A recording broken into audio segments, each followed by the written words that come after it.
Let's have some fun. Joe Ceraulo here from Cashing Out on VSiN Live, Sunday through Thursday, 8 to 11 p.m. Pacific, previously on MLB Network and Cover Sports. Joe, how's it going? We were catching up before we started recording. It's good to see you, and thanks for coming on, man. Yeah, Matt, anytime. It's a fun little role reversal here. I think I had you on my old podcast about, I don't know, 2 years ago now. So it's an honor and it's fun to be here as the guest on yours. And I love the way you started that, saying let's have some fun, because that's how I start cashing out every night. 3 hours sports talk. It's if you're not having fun, what are you doing? So let's have some fun, man. I love it. We're talking ball. I mean, we're not digging ditches here. We're talking ball. So VSiN, where do I find VSiN? Is it on Roku? Is it on the internet? Where can I find VSiN? Yeah, so national TV, YouTube TV, Roku, Fire TV, Sirius XM channel 158, that launched in January, so really stoked about the reunion with Sirius XM. And then, of course, VSiN.com and the VSiN Watch app as well. Also, iHeartRadio. You could tell your friend, which I'm not going to say her name because then she'll go off in the background, but you can say, female friend, play VSiN on iHeartRadio, and she'll play it for you. I don't want her to start going off while we're doing this. All good, all good. Awesome. How long you been with VSiN now? A couple years, right? Just actually, next week is my 1 year. They brought me on part-time last April 2024. Was doing a lot of freelance, fill-in weekend work, and then Cashing Out launched on Labor Day, Monday, I believe September 3rd. So it's been full-time for about 7-8 months. That's awesome, man. I'm really proud of you. Like we've been talking for about a year now, a little over a year, a couple of years now, actually, like you said. Yeah. Been really awesome to watch your growth. The hardest working man in show business out there in Vegas. You get to stay up late and watch the NBA games. Did you happen to watch? Were you live when the Warriors Kings were playing? Harrison Barnes knocked down the game-winning shot against his old team in Golden State. Yeah, it was actually live for that. So that's the pretty unique thing about Cashing Out is it's almost like it's 2 or even 3 shows in one. The first hour from 8 to 9 Pacific is essentially a live betting show. It's live watch, and then you get the action with the late games. And we got that Barnes buzzer beater. I think that was actually the beginning of hour 2 to propel San Antonio past Golden State, which was crazy because we're tracking the odds, right? And at halftime, the Spurs are up 4, and Golden State is minus 7.5 on the live number. Then they go on just this torrid run in the third quarter. They take a 12-point lead into the fourth, and all of a sudden, they're laying, I think it was 17.5 live, which was the pre-flop number. Yep. And now the question is Golden State going to cover the 17.5 that they were laying before the game started? Not are they going to win? Everyone knew they were going to win at that point. Nope. San Antonio really came back, and I liked it because the Warriors needed that game. The Spurs have nothing to play for, but it was a chippy game from San Antonio. A couple of Sundays ago, Golden State went down to San Antonio in front of Tim Duncan and company and just waxed the Spurs. So it was fun seeing San Antonio get a little revenge there. I want to say that was the biggest upset of the year. Do you have that note if you were saying that last night? It was 17.5? Yeah. Goodness, it might be. I actually don't. It's a great nugget I should have in front of me, and I don't. But, I mean, you don't see too many. The NBA can be chalky. You don't see too many 17.5-point upsets. That's when I woke up and I saw it. Harrison Barnes shot it, a true buzzer beater over Jimmy Butler, and they were going at Draymond the whole night for all you Draymond Green Defensive Player of the Year award. Get out of there with that take. It came out of nowhere. It just came out of nowhere. Like, I'm a big Dyson Daniels guy. I have a ticket with him. So I'm like, Dyson's my guy, so I'm kind of taking things a little too personal, but it's all good. The smaller guys don't get any love. I mean, how about Lou Dort, right? Does anyone want Dort on them in a big game? I mean, I can't think of a player who's like, oh, yeah, give me Lou Dort. No, the guy's an absolute pest. So Dort, Daniels, if you want to go with a big, I mean, not that Draymond's a big, but he does play like a small 4. If you want to go with a big, I think Mobley more so than Draymond. But no, I'm with you. I think that Daniels and Dort should probably be the 2 front runners right now. And it looks like Draymond's going to run away with it. I think he's odds on minus 200-ish around there. So really quick, we're going to continue with the NBA. It's funny that we're still talking this Luka trade. He did go back to Dallas last night. Much different than his first game to his second game. His first game, he was kind of nervous, still getting acclimated in Los Angeles. And then he went to Dallas last night. I'm curious what you think of the Luka trade. Like I said, it's still funny that we're still talking about the trade. I think we're going to be talking about that trade for decades because it still baffles my mind. And what do you think of him putting up 45 with Nico watching very closely for last night? Well, I think I'm a fool for looking at that 30.5 point total going into that game and saying, oh, it's inflated, stay away from it. Because, his total was going off 26.5, 27.5 in his last 10 games. And obviously, with the emotional factor, you knew it was going to be juiced up. So I said that 30.5 was a stay away. Well, what did he hit that in like the third quarter? Yeah. I mean, put my foot in my mouth. So, yeah, Luka was fantastic. It was crazy seeing him get so emotional Yeah. pre-game there. You would think that maybe he'd have some anger and, be pissed off because of the trade, but it really almost looked like he wished he was still there, which is interesting because now you're playing in LA, you're a Lakers, and that every basketball player's Nothing wrong with dream, that. Nothing wrong with that. right? But with the Mavericks, look, there's incompetence and it oozes down from the top, right? Obviously, everyone talks about Nico. How about the new majority owners? The Adelsons went and acquired the majority from Cuban. And I said this on my show. If Mark Cuban was the majority owner, that would have never went down. That trade would have never been allowed to happen. But now, frankly, I mean, you get people who lack credentials in the space outside of being billionaires. I mean, when you look at Adelson's kids, I know that he's dead, but he's got two kids about my age. And, I'm not equipped to make basketball decisions running an NBA franchise. Me and you, Joe. Me and you, Joe. Let's run an NBA Yeah, team. like give me a break. I mean, one of them was running a team over in Israel. There's a big difference between running a little team in Israel and the Dallas Mavericks. So they're just incompetent, unqualified people with a lot of money. And this is what happens. And poor decisions get made. And then you tell your season ticket holders, we're going to up your prices. Crazy. What was it, 8% next year? Crazy. And the Mavericks have just gone to crap since Cuban sold off the majority. Yeah. And it stinks because he's still invested. He's still a minority owner. And he's the only guy there with a clue. Yeah. And you saw him on the sidelines shaking his head last night. My buddy Jackson at the Volume had a great tweet. It went bananas. It had 1,000 retweets last night. This is the first, one of the biggest examples of venture capitalism really taking over in the NBA and private equity taking over in American sports. Those guys had I don't think they even know who Luka was. And they're like, yeah, you're going to pay this guy 5 years for $500 million in a couple of years. And they're like, oh, nobody deserves that. We're trading him. They had no idea who Luka was, in my opinion. Yeah, I mean, they're just clueless. Like I said, you're looking at silver spoon kids who probably have too much say. Mark Cuban's forgotten more about running a professional sports franchise than these guys will ever know. And they're making these big decisions just because daddy was rich. And they're running that franchise into the ground. And I really feel for Mavericks fans because it's one of the best fan bases in the NBA. Dallas. Yeah, huge.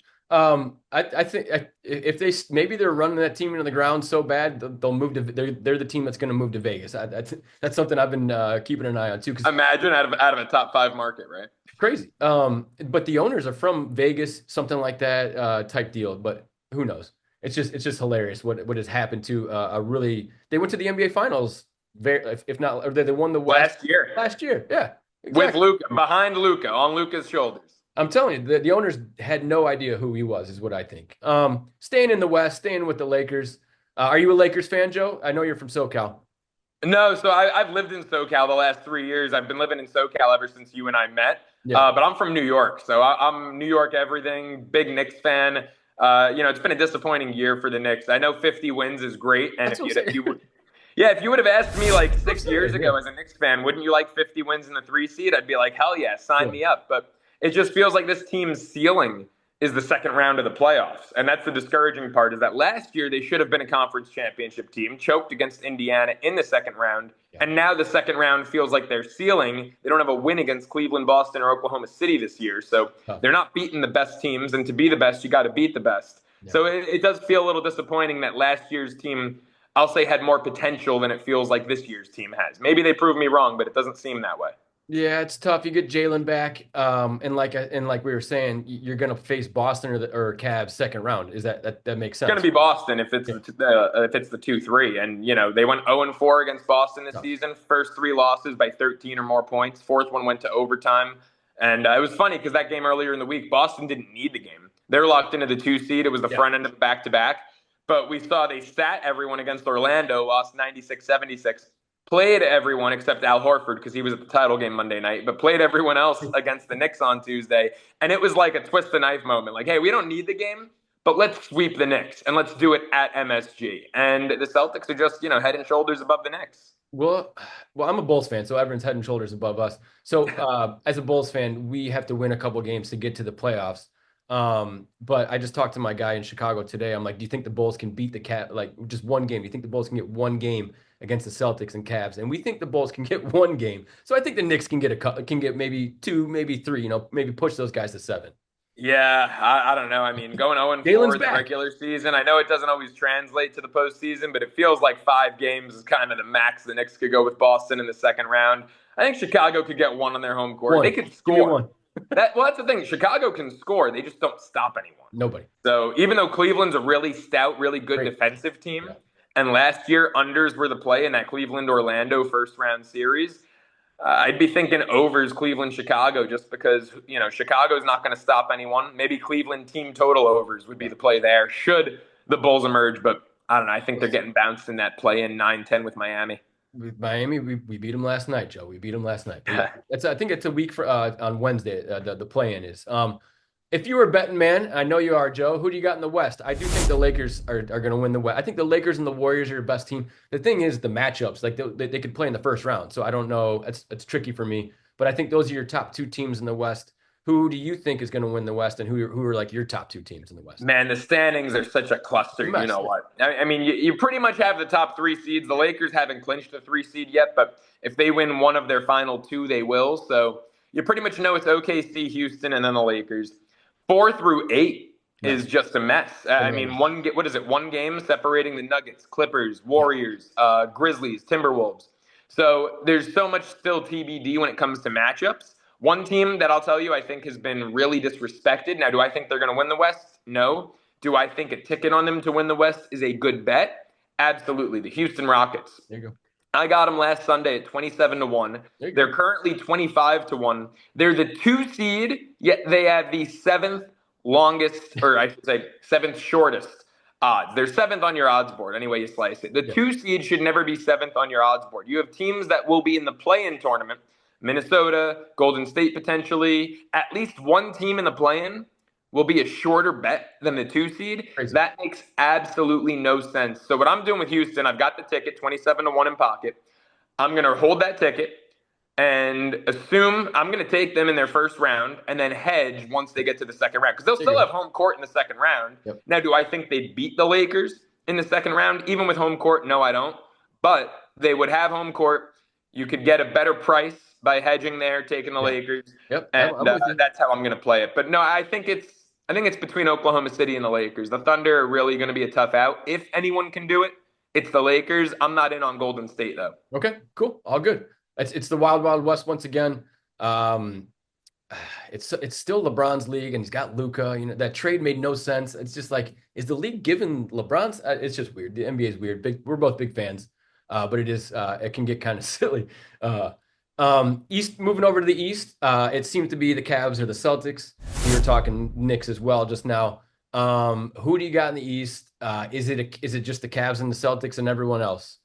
Yeah, it absolutely is. The Celtics feel inevitable. There's a reason as the 2 seed that they're still minus 130 odds-on favorites to come out of the East. It really does feel like Boston's inevitable. I really only foresee 2 possible finals matchups this year, which is a bummer, but it's either Celtics Thunder or Celtics Lakers. I have a feeling it's going to be one of the 2. And, the Thunder are a great story and a phenomenal team, but we all know for the narrative that everyone would love Celtics Lakers. So you're all in on the Celtics. I think the Cavs have a you think it's the Celtics the whole way? I think it's Boston. Yeah, 100%. So there's a couple storylines there. There's Lakers, Boston. There's also LeBron going to Cleveland, by the way. So that's something to think about as well. So I think the NBA has been getting punched. It has been a punching bag all year, and they might get the last laugh with Celtics, Lakers, or Lakers, Cavs. By the way, so that's and then if Lakers Warriors match up, that's going to be a bonanza as well. So like I said, the NBA has been kind of a punching bag this year, but they might get the last laugh, which is fine. Yeah, that could be although I don't know, Golden State, that loss to San Antonio hurts. I was going to say Lakers Warriors could be the first round matchup, which is nuts because on the odds board, they're the second and third shots in the West, respectively. Yep.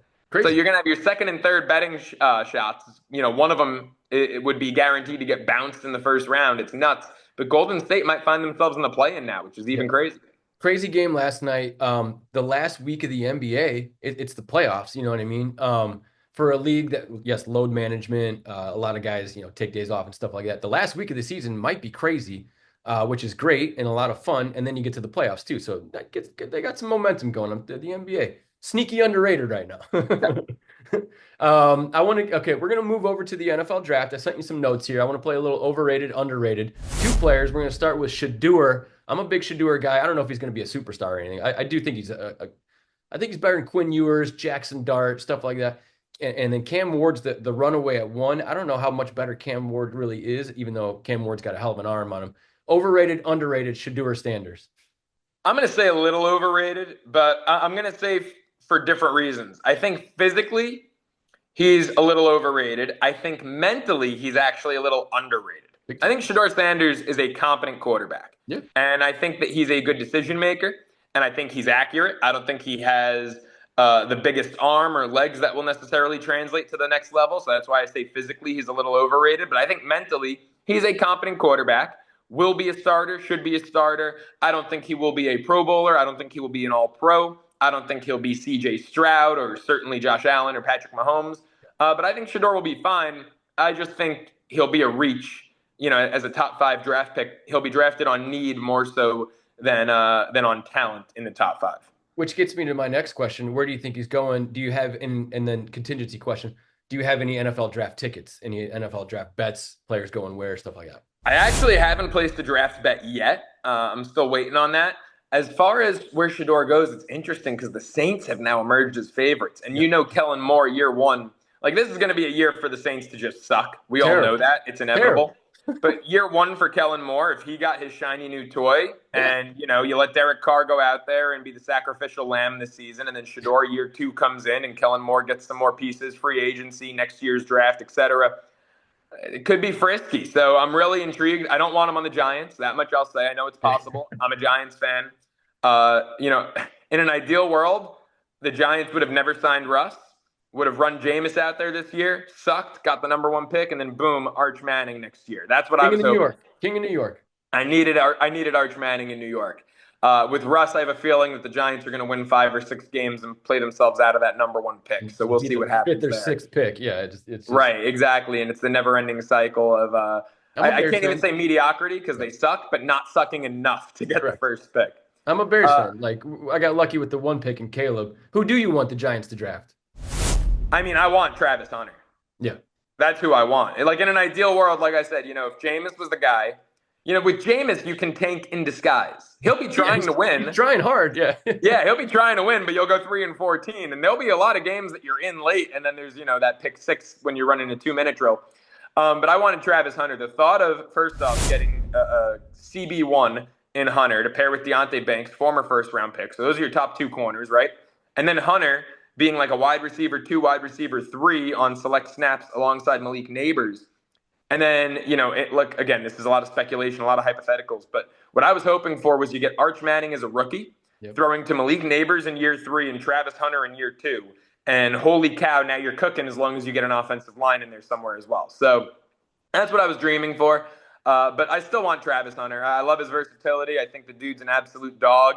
And whether it's as a DB or a wide receiver or a little bit of both, I think he'll be predominantly a D-back and play wide receiver maybe 25 snaps a game. He's the guy that I want. A lot of Charles Woodson in him. Not too much. Prime time is the greatest of all time. Charles Woodson's a Hall of Famer as well. But, I mean, no doubt Hunter's talented. So I've seen Charles Woodson comparisons, which might be lofty, but the kid's a Heisman winner. Yeah. One more overrated, underrated, Ashton Jeanty. I think the Bears are doing a lot of smoke and mirrors with this Ashton Jeanty love. I see the Bears still going line, either O-line or D-line. Is Ashton Jeanty overrated or underrated, and where do you think he's going to go?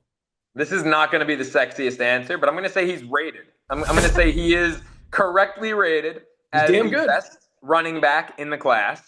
Is he worthy of a top 10 pick? Absolutely not. You have to be – I mean, look, Ashton Jeanty is special, but you got to be like Saquon Barkley, Jahmyr Gibbs special to be worthy of getting picked that high. And I don't think Jeanty is quite on the Saquon, Jahmyr Gibbs level. But I do think he's special. I think he's worth a first-round pick. I think it would be appropriate for him to go to Dallas in the middle of the first round. I think that would be the pick. And the Cowboys were the favorites at about 2-1 when, who will Ashton Jeanty get drafted to is first released. Now they're 8-1 Yeah. and the Raiders are odds-on favorites. Last I looked, it was minus 140. That would be insane. And I love Pete Carroll. That might be some smoke and mirror stuff. But for the Raiders to take a running back, Yeah. I mean, look, running back's a luxury pick. Yep. And Chicago just had a really bad year, 5-12 after a 4-2 start. But you can argue that they've done enough to bolster the offensive line in free agency that maybe they can draft a running back. The Raiders absolutely do not have that luxury. So it would be asinine for the Raiders to take a running back. It would be somewhat understandable for the Bears to do it, but I think the team that makes the most sense as a fit would be Dallas to take him a little closer to the middle of that first round. Even though the Bears added Jackson and Joe Thuney, I would still like them to do something on one side of the trenches. Now, problem is with edge rusher, after Abdul Carter, there's a bit of a significant drop-off, so it might be a reach to grab there's an no edge. edge. There's no D-line. You got Mason Graham, he's DT, stuff like that. So, but there's no like monster edges really after Abdul. Yeah, and then that's what they need is a complement to Montez Sweat. So it would be a bit of a reach to go edge at 10 there.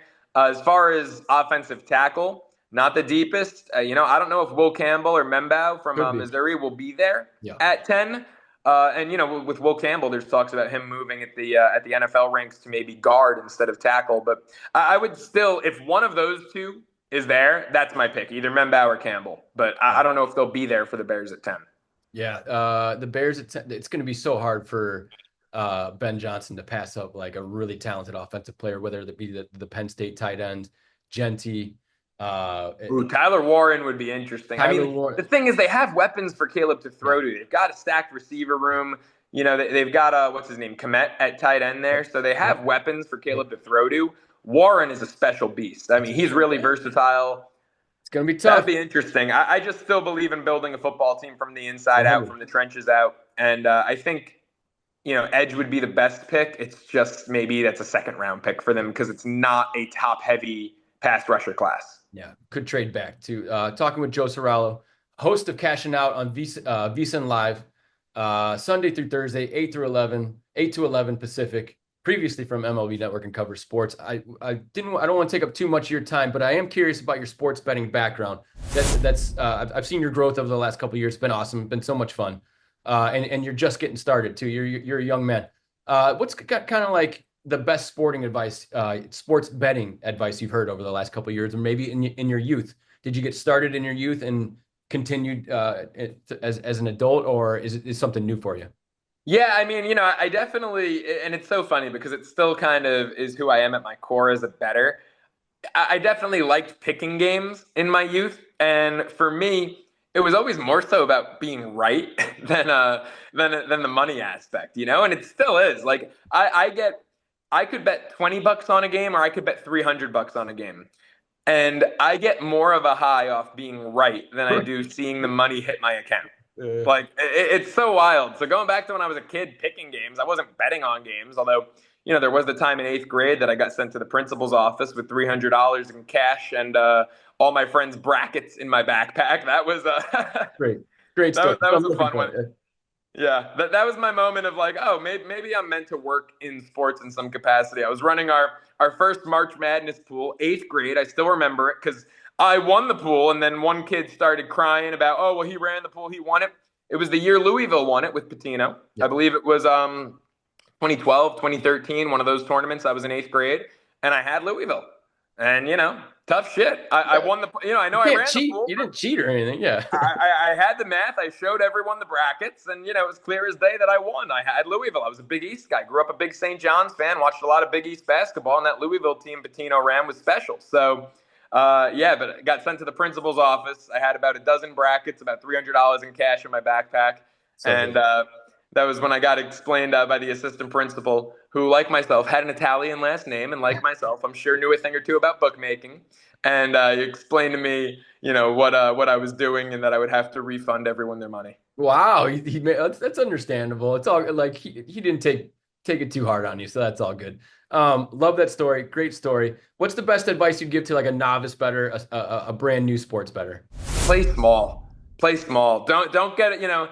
People hear the word unit and they get so caught up in, oh my God, he's a dime bettor. Should I be betting more to be taken seriously? I don't care what your unit size is. I don't care if you're betting $10. $100, $1,000. None of that impresses me. I don't care. If you just want a little skin in the game, a little action, then come my way because there's no unit shaming over here. Play small, be smart, start slow, start on the conservative side, and don't be afraid to ask questions. It's an intimidating space. I think anything that has to do with gambling can be intimidating. And, I don't really, I'll be the first to admit, outside of sports betting, I don't gamble a lick. Mm-hmm. And I've never sat down at a blackjack table. And a lot of my colleagues and a lot of my friends love blackjack and craps. And, part of it is that it's actually a little intimidating. I don't know, admittedly, all the rules to all those different casino games and card games and whatnot. And so what I want to do with sports betting is let people know that if it seems intimidating, don't be shy. Come ask me how to get involved, how to get started. And, it's always best to start on the conservative side and certainly a responsible, small way.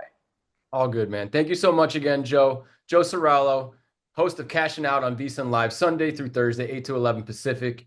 Hang out with him watching, late night baseball, West Coast baseball, West Coast basketball. I miss those days. I work in morning radio these days. I'm up at 4 in the morning, so I can't even stay up too much longer. I miss those days. Yeah. Joe, you're the hardest working. Thank you so much.